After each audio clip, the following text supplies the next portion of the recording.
The Democratic field in 2020 is uniting, finally, around the following message. America, the country they hope to lead, is a horrible place. It's irredeemably evil. It's racist. In fact, it needs a total remake, a social revolution, immediately. That's the message. Beto O'Rourke, if nothing else, is communicating it the most efficiently. Watch.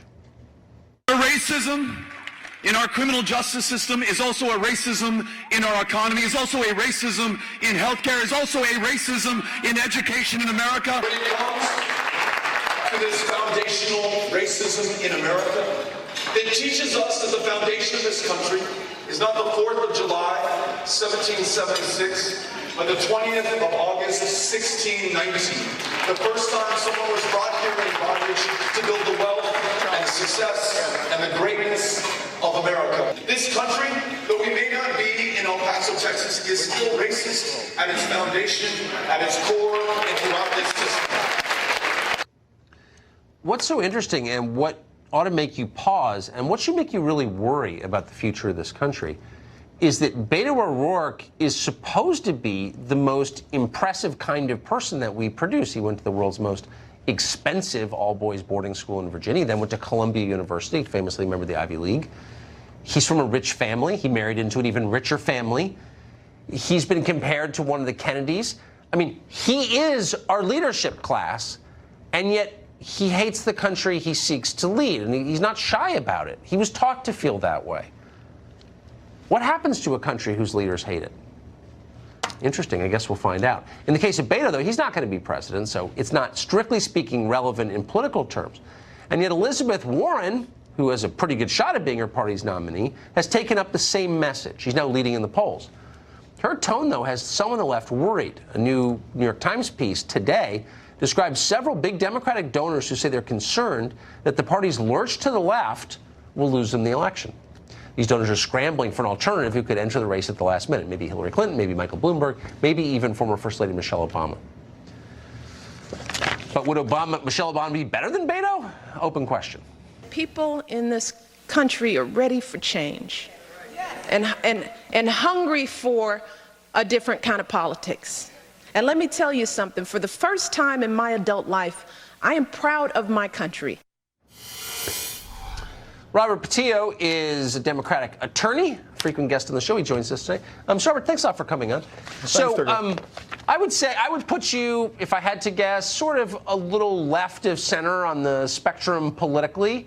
Probably a Biden voter would be my guess. And so you're exactly the person I want to ask this question of. It does seem like, and we can't see the future, but the Biden candidacy, is cratering. And certainly a lot of Democratic donors think that. So if Biden is not going to be the nominee, who is, and can that person win?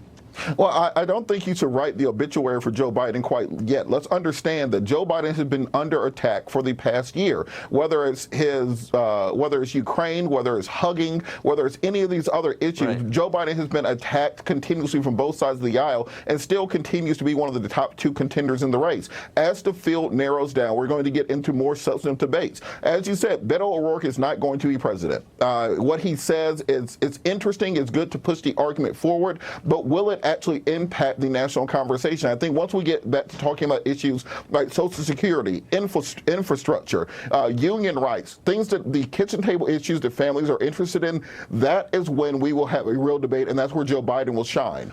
Yeah, I mean, union rights, that shows how old school you are. I think that's a really interesting topic, but the Democratic Party in 2019 is a coalition of private equity moguls and MS-13.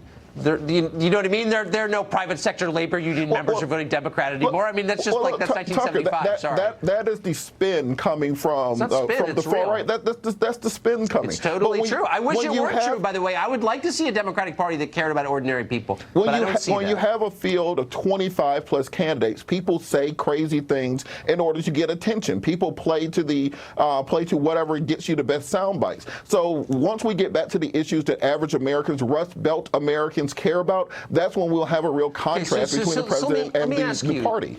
So Elizabeth Warren is leading, and she's saying things that are every bit as extreme as Beto. So that makes me think, and I just have to get your view of this. Hillary Clinton weighs in out of nowhere the other day and attacks Tulsi Gabbard, calls her a Russian spy. My theory, and I think it's true, and someone who worked for the Clintons for years confirmed it to me today, The Clintons don't do anything haphazardly, accidentally. Everything is strategy. I'm starting to think Hillary Clinton wants to get in the race. Is that a crazy theory? No, I think she's absolutely going to get into the race. I think that the entire concept... You think Hillary Clinton is absolutely getting into the presidential race? Absolutely, because what we have seen is the Democratic Party has been looking for that standard bearer. They're looking for the bootstraps after Obama, somebody who can carry on that legacy. The idea of Warren and Bernie, if you take their combined numbers, is still about 30% of the party.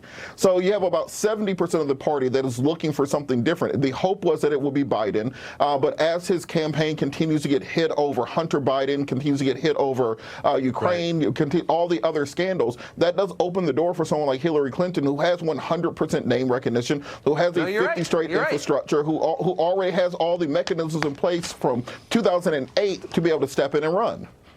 Why are we ignoring the obvious? I mean, and that's not to belittle your point. It's a really smart point. No one else is saying it, but I think you're absolutely right. Of course she's getting in. Duh. I remember anytime a candidate mysteriously has a book tour for some random book, they're running for something. You're right. I know. Sometimes the obvious things are the ones you miss. Robert, great to see you tonight. Thank you. Thanks, Tucker.